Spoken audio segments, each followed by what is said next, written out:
Ah, bonjour tout le monde, bonjour mes chers amis, bonjour mes enfants. C'est le vieux pépère qui vous parle. Alors, Bezat Hashem, on va parler de ce parachat Vayetse. Alors, rien que de dire le mot parachat Vayetse, je suis tout excité. Parce que le lendemain de parachat Vayetse, Bezrat Hashem, je serai parmi vous à Marseille, Bezrat Hashem. Alors je vous rappelle le grand gala du Rav Shvob à Marseille, qui sera comme l'année dernière, laissez-moi me rappeler le nom, le Florida Palace, c'est ça, Florida Palace. Bon, vous devez connaître tous. Alors, ah là là, je me souviens encore le bonheur que j'ai eu de vous retrouver tous. Et quand vous vous êtes présentés les uns après les autres, ah là là, je veux revivre encore ce moment intense d'amitié, de bonheur, encore plus même s'il faut. Et surtout qu'à Marseille, j'ai pas mal de famille. Alors j'ai mes cousins Rahamim et Myriam, et Alain et Rachel, et Elliot et Jocelyne et tous les autres. Alors voilà, Be'ezrat Hashem. Donc là, je suis encore un petit peu loin de Parashat Vayetse, mais je me transporte déjà à ce merveilleux séjour que j'aurai l'occasion, Be'ezrat Hashem, de faire à côté de vous à Marseille. J'espère qu'il fera beau, parce que là, j'ai entendu qu'il fait très très froid à Marseille. Alors, réservez-moi un beau soleil, s'il vous plaît. S'il vous plaît. Et si le beau soleil n'est pas dans le ciel, alors que je puisse le retrouver dans votre cœur. Alors vraiment, venez tous, je tiens vraiment à vous retrouver, à retrouver les anciens et faire la connaissance de nouveaux. Voilà. Alors, avant de commencer par Parashat Vayetse, je suis très content des commentaires que vous m'envoyez. Vraiment, je trouve qu'ils sont de haute qualité et j'aimerais les lire, mais je suppose que vous pourrez les lire chacun à l'écran, je ne sais pas comment ça se passe. En tout cas, toujours mon ami Aviros de Hadera, bravo. Et mon Eliaou Shlouch de Paris, et Eric, Marcel Favoin, Catherine, Françoise et toutes les autres. Merci, chacun, il y a un charme spécial. Peut-être qu'un jour, on fera un livre de tous les beaux commentaires que vous m'écrivez. En tout cas, chacun trouve le mot pour m'encourager. Merci beaucoup. Il y en a un qui m'a dit « Ne changez rien à vos cours ». Alors c'est magnifique. Voilà. Et puis il paraît aussi que certains apprécient mes chants. Alors il paraît que si mes chants sont tellement appréciés sur terre, c'est qu'ils sont aussi appréciés dans le ciel. Ça fait plaisir quand même, non? Voilà. Alors Be'ezrat Hashem, qu'Hashem vous bénisse et qu'on soit dans la simha et qu'on soit prêt à accueillir la Géoula. Be'ezrat Hashem. Alors voilà, Parashat Vayetse. Donc, comme chaque année, j'essaie de trouver un passage qui m'a intrigué, qui m'intrigue depuis des années. Alors voilà, grâce à Rav Bergman, comme d'habitude, je vous ai choisi un petit passage et qui répond à un questionnement que j'avais moi-même. Alors, je me lance. Donc, prenez votre hommage si vous voulez, c'est le Pérec Lamed Aleph 31. La Torah nous dit comme ça, que Yaakov Avinu a entendu les paroles des fils de Lavan. Fils de Lavan, depuis quand il a des fils celui-là d'ailleurs?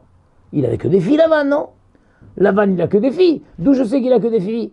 Puisqu'il a envoyé Rachel avec le troupeau. S'il avait des fils, il n'aurait pas envoyé sa fille se mélanger au berger. Effectivement, nos Haramim nous disent Lavan n'avait pas de garçons. Il n'avait que des filles. Rachel, Léa, Zilpa, Bila, c'était ses filles tout ça. Mais à la venue de Yaakov, il a eu des garçons. D'ailleurs, à un moment, Lavan dit à Yaakov, je sens que ta présence parmi nous a apporté la bracha. Évidemment. Et un des moyens d'expression de cette bracha, c'est que Lavan a vu qu'il a eu des garçons. Et donc ces fameux garçons qui doivent leur existence à Yaakov, au lieu de bénir Yaakov, tout d'un coup Yaakov a commencé à les entendre dans un délire. Le délire antisémite par excellence. Ces Juifs sont riches, Yaakov est riche, et il s'est emparé de toute la richesse de notre Père, et c'est sur le compte de notre Père qu'il s'est fait tout ce kavod, tout cet honneur qu'il a, c'est sur le compte de notre Père. Voilà, c'était le premier discours antisémite de l'histoire. Yaakov, il a entendu ça. Yaakov, le travailleur fidèle, le travailleur honnête, qui au contraire lui-même s'est fait rouler plusieurs fois, on le traite, lui, d'abord de s'être emparé de la richesse de Lavan. Pas bête. Vailleur Yaakov et Péné Lavan. Yaakov voit le visage de Lavan. Veine nenu imo ket malchishom. Le visage de Lavan qui gardait une certaine cordialité, une certaine noblesse, une certaine relation, une certaine politesse, une certaine chaleur. Alors, oui, comment vas-tu, Jacob? Bonjour, bonne journée, oh, heureux de te rencontrer. Tout d'un coup, le visage de Lavan a changé. Renfrogné, baissait la tête, ne saluait pas. Oh, qu'est-ce qui se passe? Qu'est-ce qui se passe? Mais c'est plus le même. C'est plus le même. Comme à l'époque de la... Quelqu'un m'a raconté ça. Qui c'est qui m'a raconté ça? Quand il y a eu la rave du Veldiv, voilà. Le fameux policier qui, tous les matins, faisait traverser les enfants au passage clouté. Bonjour mon enfant, bonne journée mon enfant, bonne journée mon enfant. Le fameux policier, c'est lui qui est monté dans l'immeuble. Ah oui, c'est quelqu'un qui m'a raconté. Et c'est lui qui l'a arraché cet enfant à sa mère. Parce que dans un premier temps, ils n'ont pris que les adultes et pas les enfants. Et donc lui me raconte qu'il était resté accroché à la jupe de sa mère, et le policier lui a mis une paire de claques, il a arraché, il a séparé sa mère, et ils ont embarqué la maman. Ce fameux policier qui lui disait tout le temps « Bonjour mon enfant, bonne journée mon enfant ». Pareil, le fameux Lavan qui se présentait « Bonjour Jacob, bonne journée Jacob, comment allez-vous? Il fait beau aujourd'hui, n'est-ce pas? Le fond de l'air est frais, oh lilo, lilo ». Tout d'un coup, waouh, la tête, sourcils froncés. Qu'est-ce qui se passe? Qu'est-ce qui se passe?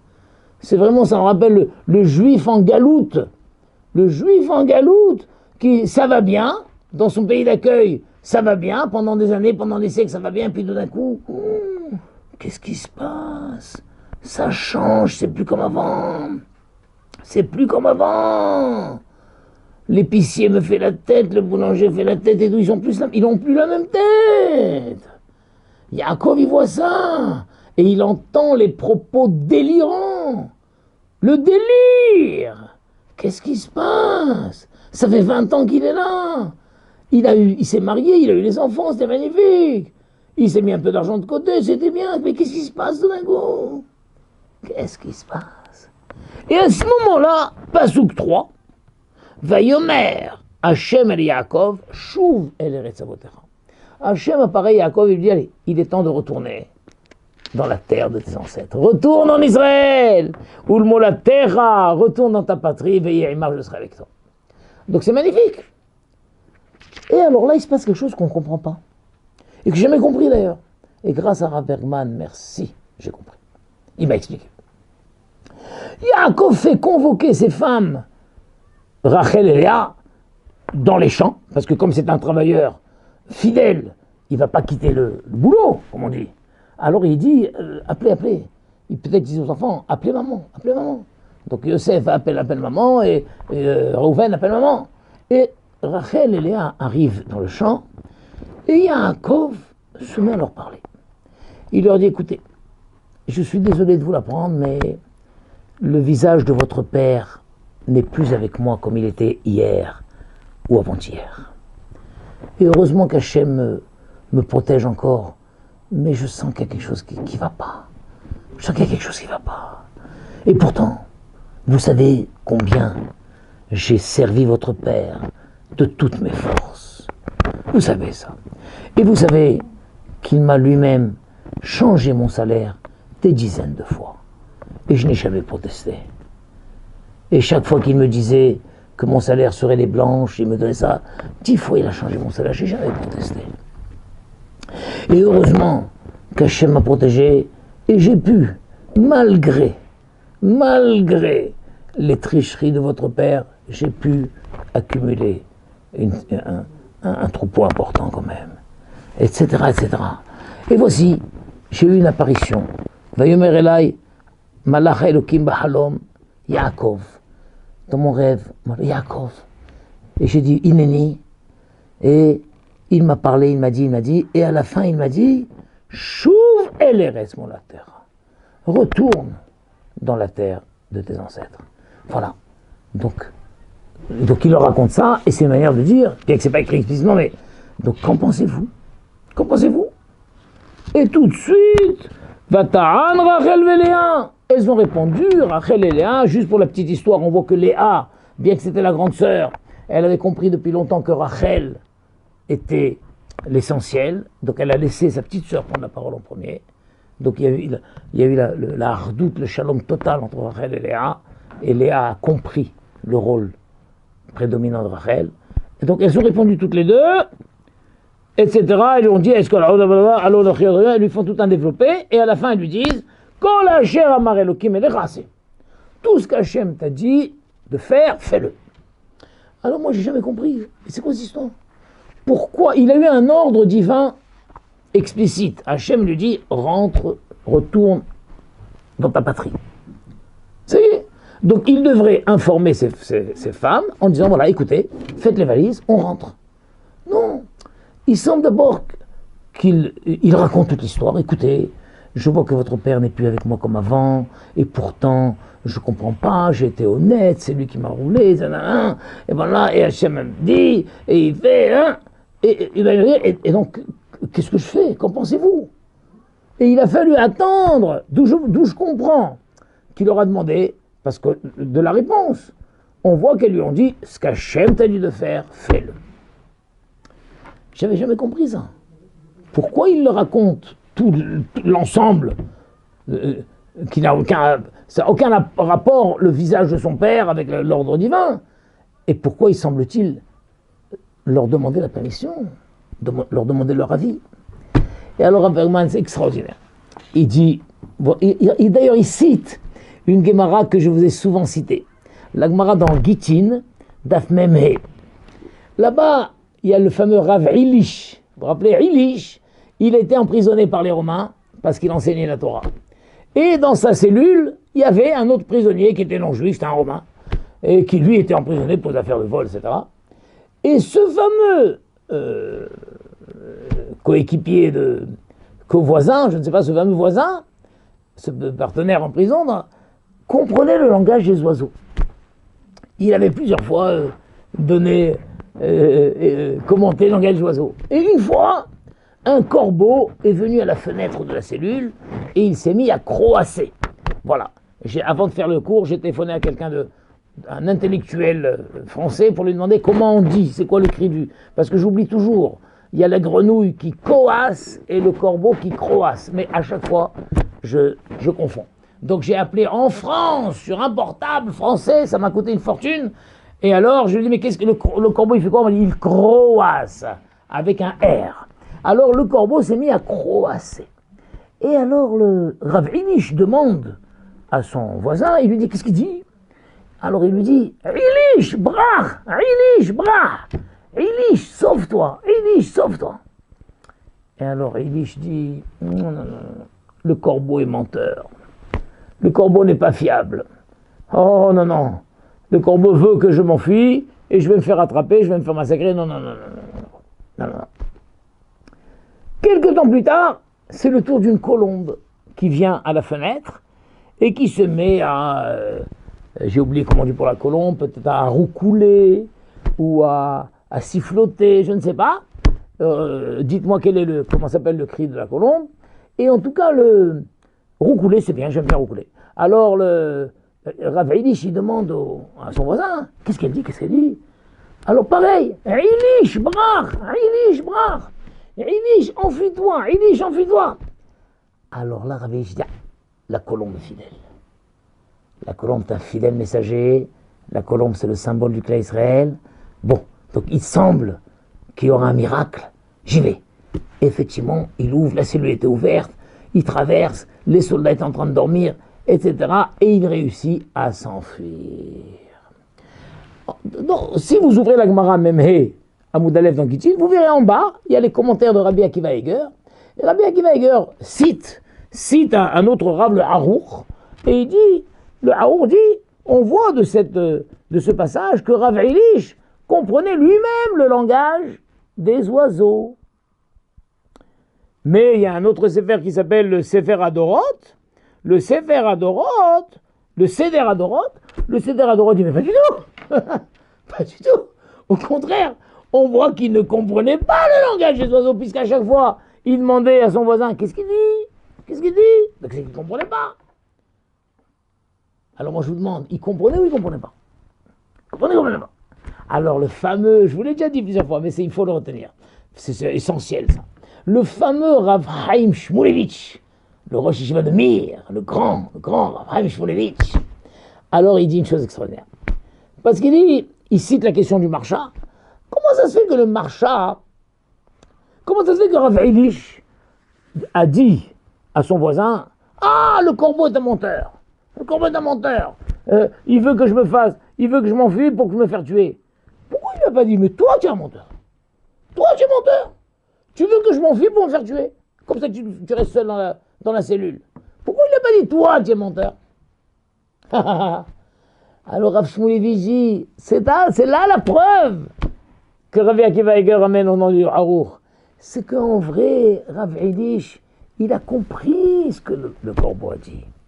Quand le corbeau a croassé, alors Rav Elish a compris. Elish, enfuis-toi, il a compris. C'est pour ça que quand le voisin lui a dit, il dit que tu dois t'enfuir, il n'a pas dit tu es menteur. C'est vrai, mais lui il est menteur. Lui il est menteur parce qu'il veut que je m'enfuis mais je vais me faire attraper. Alors la question se pose, puisque Rav Elish lui-même a compris le sens du croassement du corbeau, alors pourquoi il demande à son voisin, qu'est-ce qu'il dit? Qu'est-ce qu'il dit? Et quand la colombe a parlé après, il dit, qu'est-ce qu'il dit? Qu'est-ce qu'elle dit? Et c'est là où Rav Shmulevitch dit un de ses plus grands enseignements, qui ont été un des moteurs de sa vie, c'est qu'un homme entend ce qu'il veut entendre. Elle est tellement belle cette phrase, permettez-moi de la répéter. Un homme entend ce qu'il veut entendre. Et donc Rav Elish, il est dans sa prison. Il ne rêve que d'une chose. Ah, et quand est-ce qu'on va me libérer? Qui pourra me dire, sors, tu es libre? Qui pourra m'ouvrir cette porte? Quand est-ce que je vais retrouver ma famille? Quand est-ce que je vais retrouver ma yeshiva? Quand est-ce que je vais retrouver ma communauté? Et tout d'un coup, il entend le croassement d'un corbeau qui croasse. Et il entend. Enfuis-toi, enfuis-toi. Il dit, attends, je rêve. Attends. J'ai bien entendu ou c'est un mirage? C'est pour ça qu'il se retourne vers son voisin. Il dit, qu'est-ce qu'elle a dit? Qu'est-ce qu'il a dit? Qu'est-ce qu'il a dit? Et il dit, enfuis-toi. Et il dit, enfuis-toi. Ah, donc j'ai bien entendu.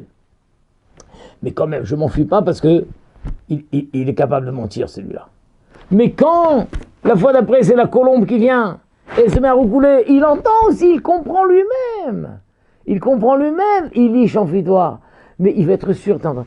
Est-ce que je suis pas en train d'entendre ce que je veux entendre? Il se tourne vers l'autre, il dit, mais qu'est-ce qu'elle a dit?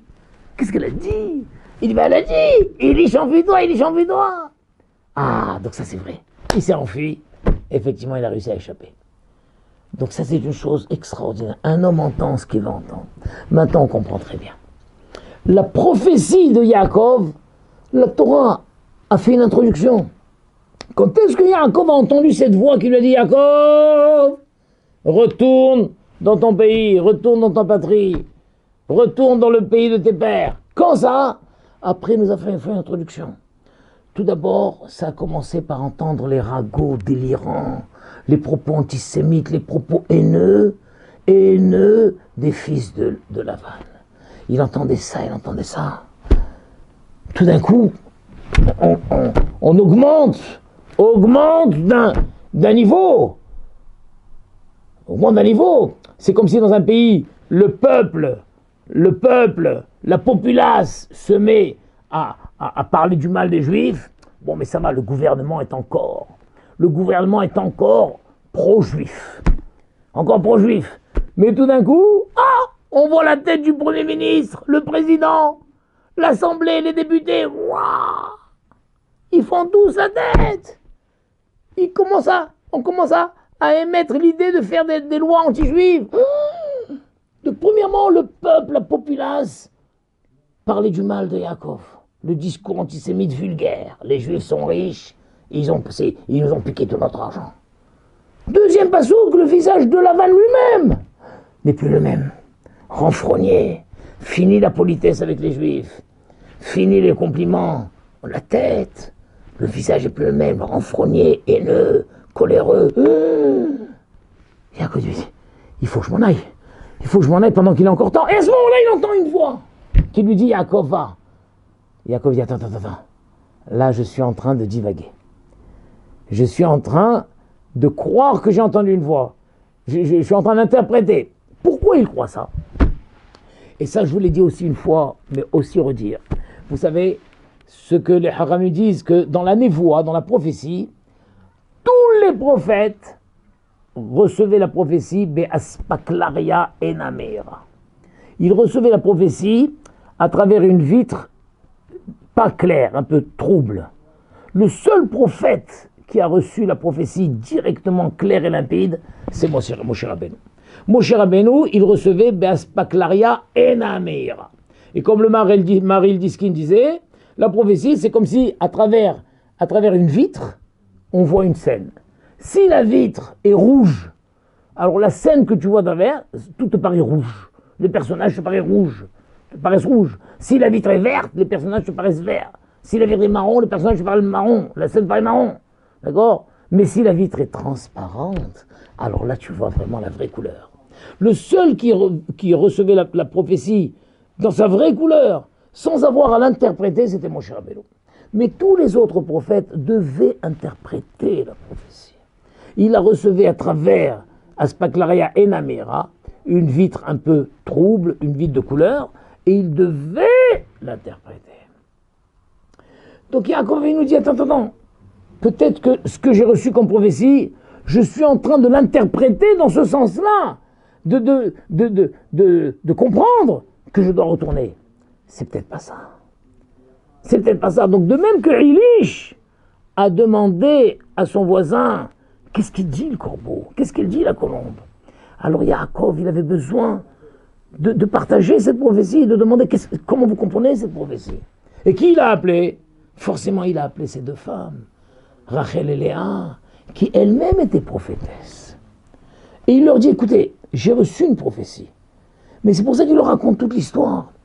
Mais je m'inquiète, peut-être que j'interprète cette prophétie dans le sens, peut-être que j'ai entendu ce que je veux entendre. Pourquoi? Parce que j'ai vu que le visage de votre père n'est plus le même. C'est pour ça qu'il leur raconte tout. J'ai vu que le visage de votre père n'est plus le même. Et j'arrive pas à comprendre. Pourtant, j'étais honnête avec lui, j'étais travailleur. C'est lui qui a triché avec moi. Donc pourquoi il a changé de visage? Ça me traumatise. Et puis, au milieu de toute cette peine, ce traumatisme, j'ai reçu cette prophétie. Et j'ai compris que je dois retourner. Mais ai-je bien interprété? Et c'est là où Rachel et Léa, qui elles-mêmes avaient un niveau de prophétie, elles lui ont dit, Yaakov, tu as bien interprété. Tu n'as pas tordu la prophétie. Tout ce que Hachem t'a dit, fais-le, parce que tu as bien compris. C'est bien ça le sens de ta prophétie. Vous avez compris comme c'est beau? Donc c'est pas qu'il leur a demandé leur permission. Il avait besoin qu'elle l'aide à confirmer qu'il avait compris. Vous avez compris? Parce qu'un homme entend ce qu'il veut entendre.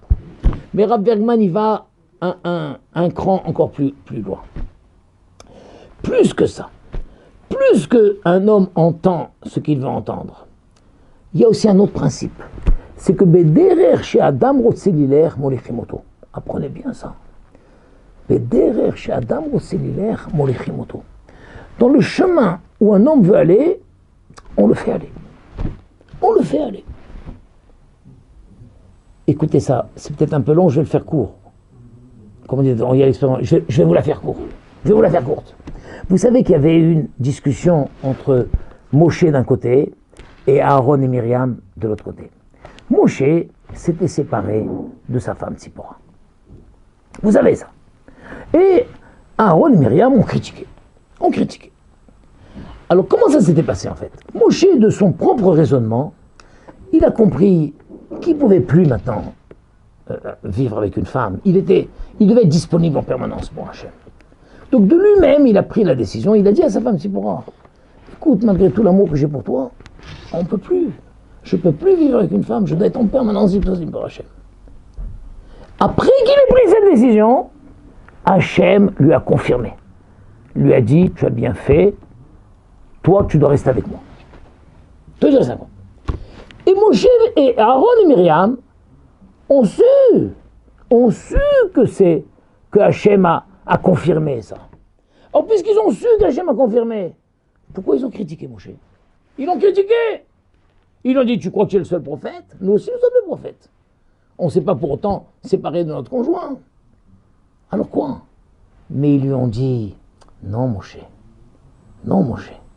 Si Hachem t'avait donné l'ordre et que tu l'avais fait, on n'a rien à dire. Mais d'abord tu l'as fait et ensuite Hachem t'a donné l'ordre. Parce que selon le principe que Bederer chez Adam Rotseliler, Monichimoto, dans le chemin dans lequel un homme veut aller, on le laisse aller. Toi, tu as montré ta volonté de vouloir te séparer de ta femme. Alors, Hachem te l'a accordé. Hachem te l'a accordé. Mais c'est, on appelle ça Bedi Eved. C'est pas les Khatrila. C'est Bedi Eved. Une fois que la situation a été adoptée, bon, on laisse faire. C'est Bedi Eved. Donc l'ordre divin pour nous n'a pas de valeur dans ce cas-là. Parce que Hachem, il t'a dit, il t'a confirmé dans le chemin que toi tu as choisi de faire. Et c'est ça que nous on te critique. Pourquoi tu as choisi ça? Pourquoi tu as choisi de te séparer de ta femme? Mais si on avait su que c'était Hachem qui te l'avait dit depuis le début, on n'aurait pas critiqué. Et c'est là où Hachem est venu et leur a dit, excusez-moi, c'est vrai qu'il a pris l'initiative, mais je lui ai confirmé cette initiative. Pas parce que je veux lui confirmer la décision qu'il a prise. Mais il y avait non, parce que c'est comme ça que ça doit être. C'est comme ça. Et vous avez eu tort de comparer votre niveau de prophétie au sien. Vous avez compris? Alors c'est ça que Yaakov Avinu il s'est dit. Il a dit à ses femmes, j'ai peur. Non seulement j'ai peur de peut-être avoir mal compris, mais j'ai peur que même si j'ai compris comme ça, même si j'ai compris qu'Hachem me dit, vas-y. Mais peut-être qu'Hachem me dit, vas-y, parce qu'il a vu que dans mon cœur, j'en avais marre. J'en pouvais plus de cette situation. J'en pouvais plus. Et que dans mon cœur, de moi-même, je disais, mais il faut que je retourne. Il faut que je retourne à la maison. Il faut que je retourne à la maison. Et quand Hachem a entendu que je veux retourner à la maison, Hachem a compris au fond de mon être que je veux retourner à la maison, alors il m'a dit, retourne à la maison. Mais peut-être que c'est simplement une permission qu'Hachem me donne sur le principe que Bederer chez Adam Rosselier, on est rimoto, dans le chemin où un homme veut aller, on le fait aller. Donc c'est pourquoi mes femmes, je vous demande, qu'est-ce que vous pensez? Aidez-moi à voir clair dans cette situation. Et c'est ça qu'elles lui ont répondu, elles lui ont dit, Yaakov, débarrasse-toi de tout souci, débarrasse-toi de toute inquiétude.